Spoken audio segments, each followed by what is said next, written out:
করছেন, সৃষ্টির পিছনে কিছু কারণ লুকানো আছে। আল্লাহ রব্বুল আলামিন আমাদেরকে এত সুন্দর করে এই বডিটাকে তৈরি করেছেন। এই বডির মধ্যে এত সুন্দর পার্টস রয়েছে, এক একটা পার্টসকে নিয়ে যদি আপনি গবেষণা করতে যান তাহলে আপনি সঠিক তথ্যটা পেয়ে যাবেন।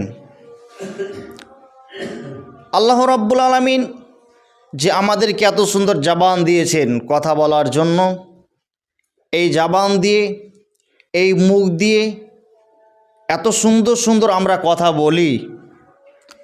এই জবান দিয়ে মানুষকে ভালোবাসা যায়, এই জবান দিয়ে মানুষকে গালি দেওয়া যায়, এই জবান দিয়ে মানুষকে আপ্যায়ন করা যায়, মহব্বত করা যায়, এই জবান দিয়ে আল্লাহকে ডাকা যায়, এই জবান দিয়ে মুহাম্মদ সাল্লাল্লাহু আলাইহি সাল্লামের দুরূদ পড়া যায়।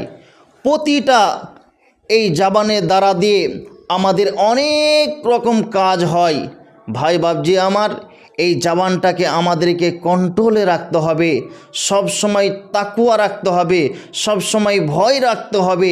এই জবান দিয়ে যদি একটা মিথ্যা কথা বলে দিই, কাল কিয়ামতের ময়দানে এই মিথ্যা বলার কারণে আপনাকে পাকড়াও করবে। এই জবান দিয়ে মানুষকে যদি কষ্ট দিই তাহলে এই জবান কাল কিয়ামতের ময়দানে আপনার পক্ষে কথা বলবে। তাহলে এই জবান দিয়ে আপনি যখন মানুষকে সত্য কথা বলবেন, এই মানুষকে যখন সঠিক পথটা দেখাবেন, এই জবান আপনার পক্ষে কথা বলবে। আল্লাহ আব্দুল কুদ্দুস ছিল, এই গ্রামে সঠিক কথা বলেছে, এই গ্রামে সর্দার মহল ছিল, তারা সঠিক কথা বলেছে, যারা জনগণ ছিল তারা সঠিক কথা বলেছে।